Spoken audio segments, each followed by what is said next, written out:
का सारथी। नमस्कार, खबर उत्तराखंड में आप सभी का स्वागत है। मैं हूं आपके साथ गरिमा वाजपेयी। रुक करेंगे हेडलाइंस की ओर। सीएम पुष्कर सिंह धामी ने कालाडोंगी कोटबाग को दी सौगातें, करोड़ों की योजनाओं का किया लोकार्पण व शिलान्यास।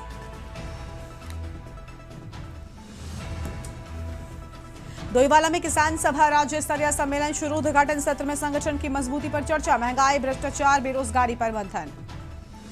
रुड़की में एटीएम में लगी भयंकर आग, सहकारी बैंक के एटीएम में संदिग्ध आग से हड़कंप, बीटीगंज स्थित बैंक मुख्यालय के बाहर का मामला, बड़े नुकसान की आशंका। गगरपुर में 20 लाख की खैर की लकड़ी हुई बरामद, वन विभाग की बड़ी कार्रवाई, पीपल पड़ाव रेंज टीम ने खैर से भरा ट्रक पकड़ा, अंतर्राष्ट्रीय बाजार में कीमत 15 से 20 लाख रुपए। लंबाई कम होने पर महिला अभ्यर्थी को नहीं मिला आईपीएस कैडर, उत्तराखंड हाईकोर्ट ने केंद्र सरकार को भेजे नोटिस।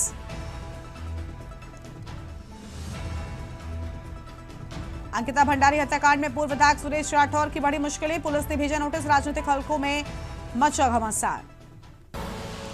आप देख रहे हैं के न्यूज, खबरों का सारथी।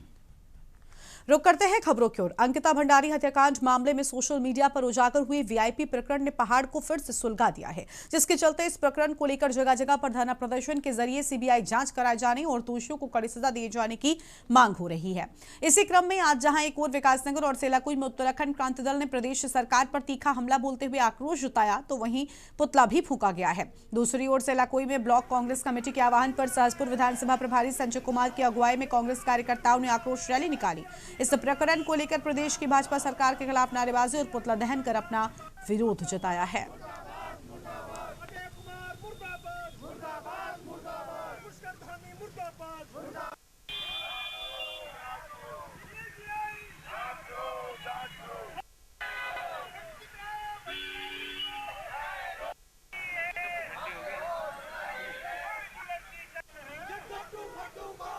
ये मामला 2022 से ही जो है सड़कों पे लगातार इस मामले को विपक्ष के द्वारा सामाजिक संगठन हमेशा उठाया हुआ है और अब जाके एक उर्मिलन नाम की महिला ने जो आरोप सत्ताधारी दल पे लगाए हैं, सरकार उस पे चुप है। उसके बजाय सरकार ने हमेशा तो विपक्ष को जो है लपेटती थी, इस बार जो हमारा चौथा स्तंभ है, मीडिया का स्तंभ है, उसको भी सरकार ने डराने का काम किया है। उनके ऊपर भी आपराधिक मामले जो है दर्ज करने की बात कही गई है। मैं पूछना चाहूंगा, भूषण कुमार गौतम ने किस हैसियत से जो है उत्तराखंड के गृह सचिव को पत्र लिखा है, उनकी क्या हैसियत है? वो जो एक हारे व्यक्ति जो इस प्रदेश के नहीं है, वो किस हैसियत से हमारे गृह सचिव को पत्र लिखते हैं कि मीडिया की जांच होनी चाहिए? देखिए, हमारी मांग ये है, जो अंकिता भंडारी केस है, ये बहुत लंबे समय से चल रहा है, लेकिन इसे पारदर्शिता कहीं नजर नहीं आ रही है। और हमने ये आज इसके जो हमने ये पुतला दहन किया है, इससे हम अवगत करा रहे हैं सरकार को। अगर सरकार नहीं कहती जल्दी से जल्दी, हम बहुत बड़ा आंदोलन तकवादून से करेंगे, जो हम यहाँ से मुख्यमंत्री घेराव करेंगे। जहाँ तक भी जाना होगा, जनता हमारे साथ है, पूरी जनता का समर्थन है। अभी देखा होगा कई सौ लोग हमारे साथ थे। अगर जल्दी जल्दी कार्रवाई नहीं हुई तो हम बहुत बड़ा जनता लाभ लेकर मुख्यमंत्री घेराव करेंगे। नहीं, ये देखिए, अंकिता भंडारी कांड जो हुआ था, ये अब मैं ये नहीं समझ पा रहा हूँ कि उत्तराखंड क्रांति दल लगातार जब से ये कांड हुआ है तब से लगातार एक ही बात को कह रहा है कि भाई सीबीआई जांच करवा लो। और हमारा तो सीधा मानना है कि जब अब एक चीज, कुछ लोगों का नाम अगर उजागर हो रहा है किसी एक महिला के द्वारा, तो सरकार उस संज्ञान क्यों नहीं ले रही है, ये नहीं समझ पा रहा हूँ। खटीमा के चकरपुर क्षेत्र स्थित लालकोठी नहर में कूदकर लापता हुई करीब 50 वर्षीय महिला की तलाश लगातार जारी है। घटना की सूचना मिलते ही स्थानीय पुलिस मौके पर पहुंची और एसडीआरएफ की टीम के साथ मिलकर शारदा नहर में सर्च ऑपरेशन चलाया जा रहा है। नहर में तेज बहाव के चलते रेस्क्यू ऑपरेशन में कठिनाइयां आ रही हैं, बावजूद इसके रेस्क्यू टीम लगातार प्रयासरत है। पुलिस के अनुसार महिला की पहचान की पुष्टि और घटना के कारणों की जाँच की जा रही है।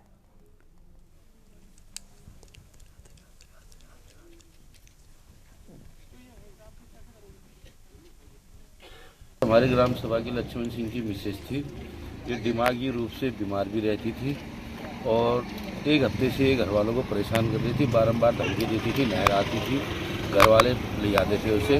आज छोटी बच्ची पीछे पीछे आई तो छोटी बच्ची अपनी माँ को रोक नहीं पाई और माँ छोटी बच्ची के सामने नहीं बैठी। थोड़ा सा दिमाग वैसा था, मेंटल जैसा। मम्मी का आपकी? हाँ। अच्छा, तो आपने रोका उनको आज? हाँ, रोका था, फिर रास्ते में फिर धक्का मार रही थी, मेरे को गिरा रही थी कहीं। फिर सब लोग देख रहे थे कौन है करके, सोच रहे थे, फिर वहाँ पर चले जा रहे थे लोग। तो उसका मेंटली दिमाग चल रहा था भोजपुरा से। अच्छा, एक 1.5 साल से ऐसे ये फ्लड चल रही थी वो। इलाज चल रहा था भोजीपुरा से।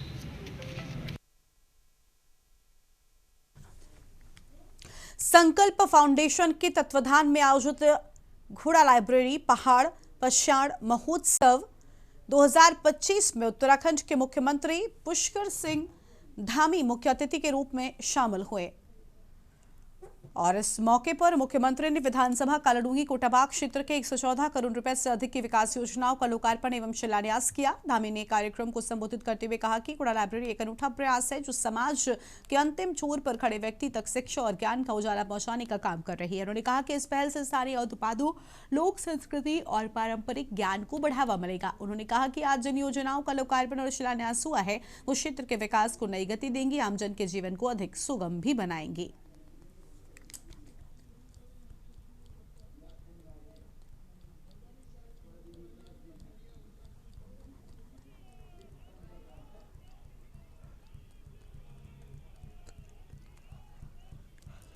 आज यहाँ पर घोड़ा लाइब्रेरी द्वारा पछाड़ महोत्सव का आयोजन किया जा रहा है और ये महोत्सव निश्चित रूप से घोड़ा लाइब्रेरी के द्वारा अनेक काम इस क्षेत्र में किए गए हैं। ऐसे लोग जो बहुत समाज के अंतिम छोरों में रहते हैं वहाँ तक भी उजाला पहुँचाने का काम, ज्ञान का प्रकाश पहुँचाने का काम इस लाइब्रेरी के माध्यम से हो रहा है। और इस महोत्सव में भी यहाँ की लोक संस्कृति, लोक कलाकार, यहाँ की स्थानीय चीज़ों को बहुत प्रोत्साहन मिलने वाला है। और आज 114 करोड़ रुपए से अधिक की लागत की कई योजनाओं का आज यहाँ पर लोकार्पण और शिलान्यास हुआ है। रुड़की के जिला सहकारी बैंक के एटीएम में देर रात संदिग्ध परिस्थितियों में आग लग गई और आग लगने से अफरा तफरी का माहौल हो गया। मौके पर पहुंची दमकल की टीम ने बमुश्किल आग पर काबू पाया।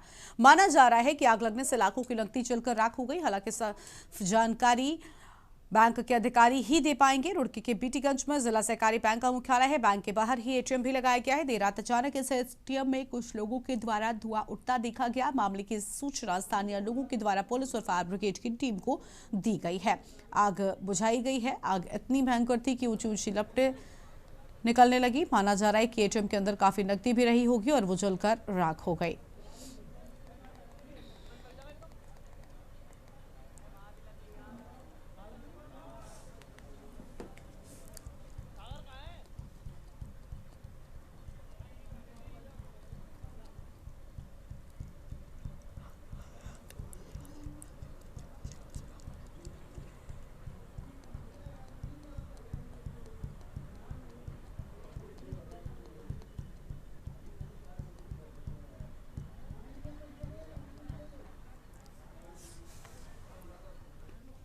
अगली खबर गदरपुर से है, जहां पर तराई वन विभाग रुद्रपुर के पीपल पड़ाव रेंज की वन विभाग टीम ने आज सुबह तड़के 3 बजे राधे हरी सीड प्लांट से लगभग 15 से 20 लाख के बेशकीमती खैर से भरा ट्रक जब्त कर लिया। जानकारी के अनुसार गदरपुर क्षेत्र में रात्रि लगभग 3 बजे लकड़ी माफियाओं के द्वारा लगभग 150 कुंटल खैर लकड़ी ट्रक में भरकर उत्तर प्रदेश ले जा रहे थे। मुखबिर की सूचना पर पीपल पड़ाव रेंज अधिकारी पुरानचंद जोशी ने वन विभाग की टीम के साथ गदरपुर नेशनल हाईवे महतोश मोड़ पुलिस चौकी से मात्र 500 मीटर की दूरी पर राधे हरी सीड प्लांट से खैर से भरी ट्रक को पकड़ लिया, जिसमें लगभग 150 कुंटल खैर भरी हुई थी। लकड़ी माफिया वन विभाग की टीम को आता देख अंधेरे का फायदा उठाकर भाग निकले।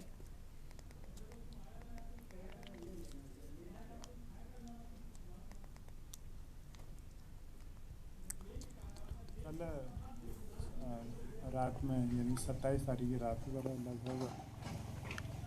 7:45 बजे एक जीपीएस लोकेशन हमें मिली कि इस जगह में कोई लगभग खैर भरा ट्रक खड़ा है।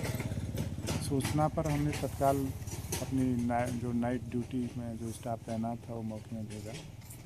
उन्होंने उसकी जांच की तो वहाँ पर एक ट्रक की उपस्थिति पाई गई और उसके बाद देखा गया कि प्लांट का गेट, मेन गेट बंद था। तो जो वहाँ के मालिक थे उनको बुलाया गया और देर रात करीब 2 बजे उन्होंने गेट खोला। गेट खोलने के बाद उसकी परिसर की तलाशी लेने पर वहाँ एक ट्रक टाटा का करीब 150 कुंटल लगभग खैर भरा हुआ अवस्था में वहाँ पर खड़ा था, जिसको अपने कब्जे में लिया। ग्राम फाजिलपुर महरौली स्थित खसरा नंबर 147 की भूमि पर कब्जे को लेकर हुए विवाद में फायरिंग की सूचना से क्षेत्र में अफरा तफरी मच गई। प्रत्यक्षदर्शियों के अनुसार भूमि के स्वामित्व और कब्जे को लेकर दो पक्षों के बीच विवाद बढ़ गया, जिसके बाद गोली चलने की बात सामने आई है। घटना की जानकारी मिलते ही स्थानीय पुलिस मौके पर पहुंची, हालातों को नियंत्रित किया गया। पुलिस द्वारा मामले की जांच की जा रही है, संबंधित पक्षों से पूछताछ की जा रही है। फिलहाल क्षेत्र में शांति व्यवस्था बनाए रखने के लिए पुलिस बल तैनात किया गया है। प्रशासन ने लोगों से शांति बनाए रखने की अपील की और कानून हाथ में न लेने की चेतावनी भी दी है।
किसान सभा का 2 दिवसीय राज्य स्तरीय सम्मेलन डोईवाला में शुरू हो गया है। सम्मेलन में प्रदेश भर से किसान सभा के पदाधिकारी और कार्यकर्ता बड़ी संख्या में पहुंचे हैं। उद्घाटन सत्र में संगठन की मजबूती और किसानों से जुड़े मौजूदा मुद्दों पर विस्तार से चर्चा की गई है। सम्मेलन के दौरान महंगाई, भ्रष्टाचार, बेरोजगारी, स्वास्थ्य सेवाओं की स्थिति और किसानों को ज्वलंत समस्याओं पर मंथन किया जाएगा। वक्ताओं ने कहा कि लगातार बढ़ती महंगाई और खेती की बढ़ती लागत से किसान परेशान हैं, जबकि सरकारी नीतियों का लाभ जमीनी स्तर तक नहीं पहुंच पा रहा है।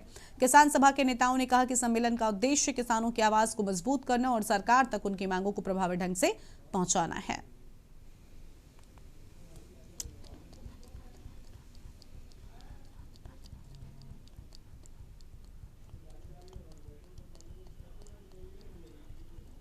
हमारा राज्य का 7वां राज्य सम्मेलन है और इसमें हमारा 2 दिन का चलेगा, ये आज और कल। आज हमारा क्या है कि पहले आम सभा होगी जो डोईवाला गन्ना सोसाइटी के मैदान में है 2 बजे से। उसके बाद हमारा वहाँ आम सभा होने के बाद फिर यहाँ पर हमारा उद्घाटन सत्र होगा, जो हमारा सांगठनिक सत्र चलता है। वो आज शाम से लेकर कल समापन तक ये उद्घाटन हमारा सत्र चलेगा। इस बीच में हमारे अनेकों प्रस्ताव होंगे, महंगाई, भ्रष्टाचार या फिर जो भी हमारे अनेक मुद्दे हैं किसानों के, उन पर अलग अलग तरीके से प्रस्ताव लाए जाएंगे, उन पर बहस होगी।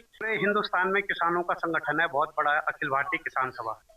तो इसका हर 3 साल में गांव, मंडल, जिला, प्रदेश और ऑल इंडिया कॉन्फ्रेंसेस होती है। उसी सिलसिले में ये हमारा उत्तराखंड का राज्य कॉन्फ्रेंस पूरे राज्य का 28 और 29 2 दिन यहाँ पर चलेगा। और इसमें अखिल भारतीय किसान सभा के दिल्ली से जो हमारे सेंटर से महामंत्री हैं बीजू कृष्णन और दूसरे सेंट्रल कमेटी के मेंबर पुष्पेंद्र त्यागी, वो बतौर ऑब्जर्वर उपस्थित रहेंगे। अभी आएंगे, वो 2 बजे तक पहुँच जाएंगे, तो वो रहेंगे।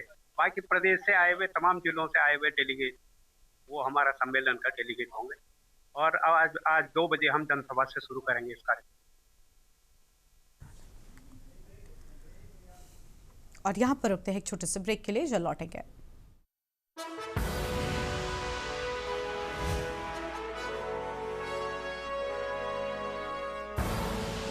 आप देख रहे हैं के न्यूज, खबरों का सारथी।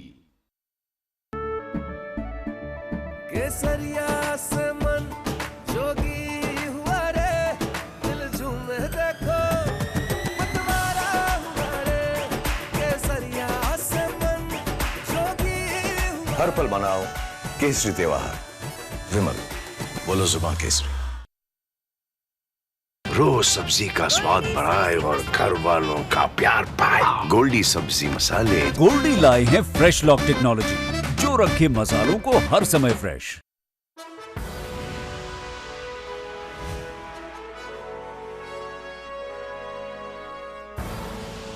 आप देख रहे हैं के न्यूज, खबरों का सारथी। ब्रेक के बाद आप सभी का स्वागत है। रुड़की से बड़ी खबर आपको हम बताते हैं, जहां पर सिविल अस्पताल रुड़की में तैनात एक चिकित्सक को रिश्वत लेते हुए विजिलेंस टीम ने रंगे हाथों गिरफ्तार किया है। देर रात देहरादून से पहुंची विजिलेंस की टीम ने 20,000 रुपए की रिश्वत लेते ही डॉक्टर को दबोच लिया, अपने साथ देहरादून ले गई। शनिवार की रात करीब 10 बजे विजिलेंस देहरादून की टीम ने सिविल अस्पताल रुड़की में कार्यवाही करते हुए इमरजेंसी ड्यूटी पर तैनात चिकित्सक डॉक्टर आभास सिंह को रिश्वत लेते रंगे हाथों गिरफ्तार किया। आरोप है कि डॉक्टर आभास सिंह ने मारपीट के एक मामले में घायल व्यक्ति की सप्लीमेंट्री मेडिकल रिपोर्ट बनाने के नाम पर 40,000 रुपए की मांग की थी। पीड़ित ने इसकी शिकायत विजिलेंस देहरादून से की। शिकायत के बाद विजिलेंस टीम ने पूरी योजना बनाई। शिकायतकर्ता को केमिकल लगे 20,000 रुपए दिए गए और डॉक्टर ने शिकायतकर्ता को सिविल अस्पताल के ब्लड बैंक के पास बुलाया और फिर अपने घर की ओर चलने को कहा। जैसे ही डॉक्टर ने शिकायतकर्ता से रुपए लिए, वैसे ही विजिलेंस टीम ने मौके पर पहुंचकर उसे रंगे हाथों पकड़ लिया। विजिलेंस टीम ने डॉक्टर के घर की भी तलाशी ली।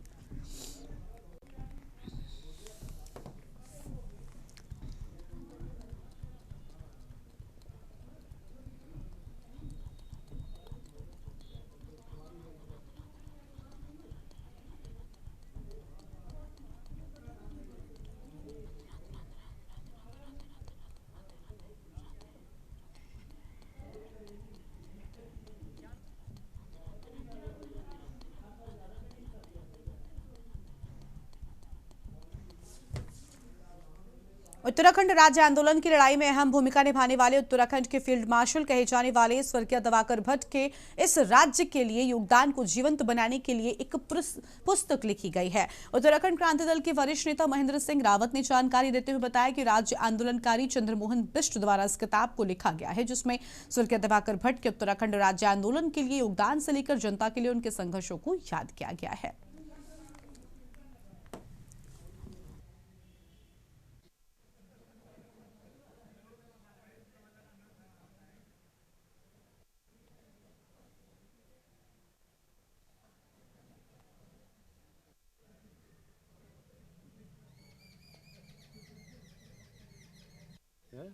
लड़के शाम को 2 बजे बाद पकड़ने में कोई नहीं आता। ये किताब हमारे जो जगमोहन सिंह बिष्ट जी जो पूर्व सैनिक भी हैं, राज्य आंदोलनकारी भी हैं और रिटायर्ड टीचिंग में है, उनके द्वारा, क्योंकि वो भट्ट जी के सहयोगी रहे, उन्होंने उनके जीवन पे पूरा प्रकाश डाल रखा है, जब से जन्म से लेके, और जो पूरे आंदोलनों में जिन जिन में, चाहे वो सीरियन टापू का रहा होगा, खैट पर्वत का रहा होगा, वन अधिनियम का रहा होगा, और जो भी उनके राज्य जब मंत्री थे उस दौरान उन्होंने क्या क्या कार्य करे, उस सारा जीवन परिचय उन्होंने इस किताब में डाल रखा। हाईकोर्ट के निर्देश पर श्री बद्री केदार समिति इन दिनों हरिद्वार स्थित चंडी देवी मंदिर और कैलाशानंद ट्रस्ट की संपत्तियों की भी देखरेख कर रहा है। श्री बद्री केदार मंदिर समिति के अध्यक्ष हेमंत द्विवेदी ने इस संबंध में मीडिया को दिए अपने एक बयान में कहा कि हाईकोर्ट के निर्देश पर जो जिम्मेदारी बीकेटीसी को सौंपी गई है उसका बखूबी निर्वहन किया जा रहा है। उन्होंने कहा कि श्रद्धालुओं को किसी प्रकार की कोई असुविधा न हो, उसका विशेष ख्याल रखा जा रहा है।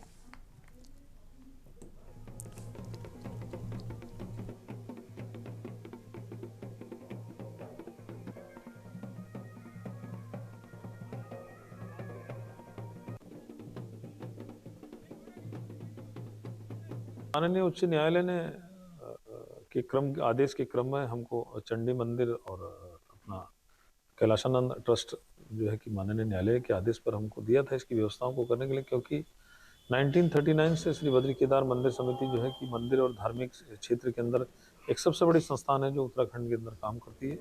तो निश्चित ही न्यायालय का जो भी आदेश हुआ उस आदेश के क्रम में जो है कि जब जब जो आदेश रहता है उस आदेश के क्रम में जो है कि सारी व्यवस्थाएं देश दुनिया से आने वाले तीर्थयात्रियों को सुलभ और सरल दर्शन कराना और वहाँ की व्यवस्थाओं को सुदृढ़ करना, उन वहाँ की व्यवस्थाओं को ठीक।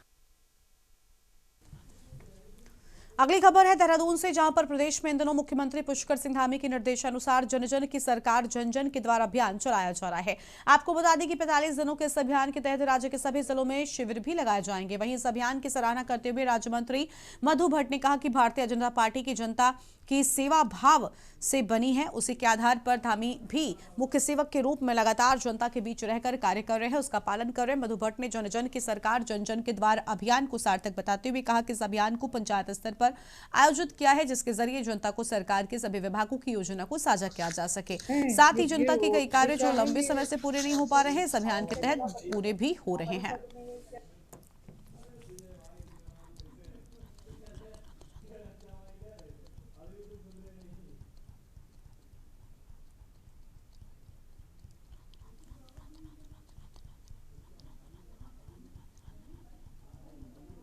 कि मैं कहूँगी कि जनता की सेवा के लिए जिस भाव से जो सरकार हमारी जो बनी है, माननीय मुख्यमंत्री श्री पुष्कर सिंह धामी जी लगातार अपने को मुख्य सेवक कहते हुए हमेशा जनता के बीच में रहते हैं और हमारी जो सरकार और प्रशासन के जितने भी विभाग हैं, समस्त जितनी भी योजनाएं हैं, वो जनता के बीच में जो हमारे अधिकारीगण हैं वो जनता के बीच में जा रहे हैं। साथ ही में क्योंकि गांव-गांव में क्योंकि न्याय पंचायत स्तर पर ये कार्यक्रम चल रहा है हमारा, और यहाँ पर हमारे जो वहाँ के जो निवासी हैं, जो उनको क्योंकि वो अधिकतर उनकी जानकारी का अभाव रहता है, योजनाओं की जानकारी का उनको अभाव रहता है।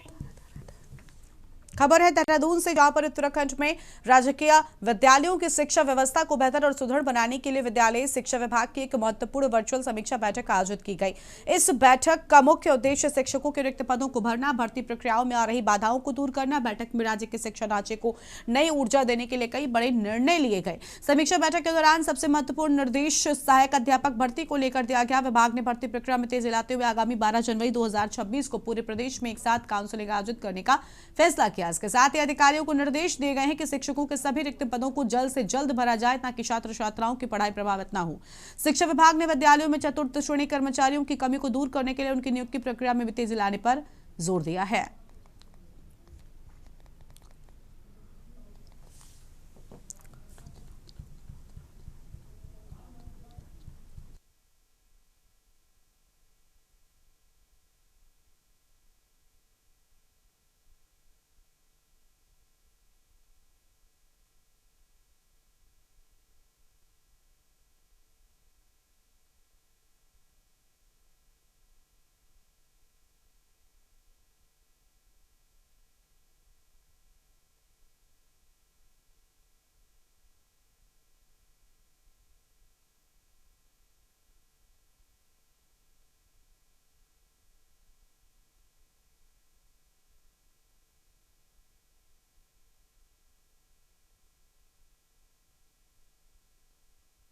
खबर है देहरादून से, जहां पर कैबिनेट मंत्री गणेश जोशी ने कहा कि फाइटोकेमिस्ट और आयुर्वेद उत्तराखंड के विकास के मजबूत आधार हैं। वो इंद्र रोड स्थित फाइटोकेमिस्ट्री एवं आयुर्वेदा सोसाइटी के द्वारा आयोजित सेमिनार में मुख्य अतिथि के रूप में बोल रहे थे। मंत्री जोशी ने आयुर्वेद को भारत की प्राचीन एवं वैज्ञानिक चिकित्सा पद्धति बताते हुए कहा कि ये स्वास्थ्य, तनाव प्रबंधन और समग्र कल्याण में महत्वपूर्ण भूमिका निभाता है। उन्होंने फाइटोकेमिस्ट्री को औषधि विकास, पोषण, कृषि और पर्यावरण संरक्षण से जोड़ते हुए उत्तराखंड की समृद्ध जैव विविधता को नई औषधियों की खोज के लिए उपयुक्त बताया।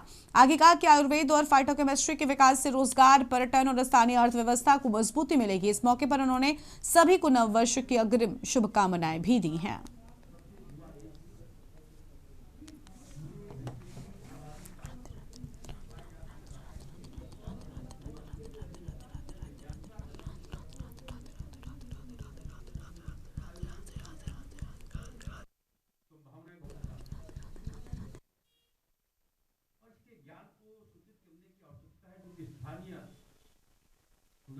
चला जाता है। मुझे याद है कि देश के अंदर सबसे ज्यादा फर्क, हमारा छोटा सा राज्य है तो सारी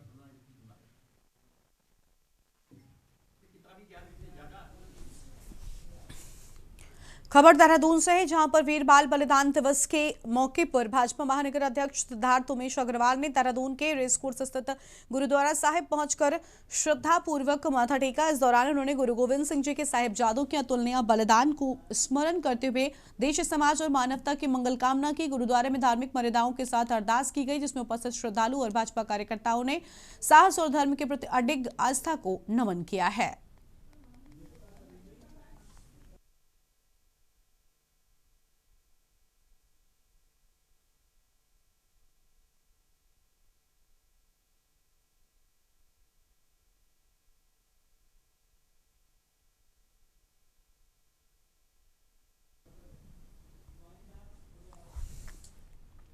इस बुलेटिन में फिलहाल इतना ही। तमाम बड़ी खबरों के लिए आप देखते रहिए के न्यूज़ इंडिया। नमस्कार।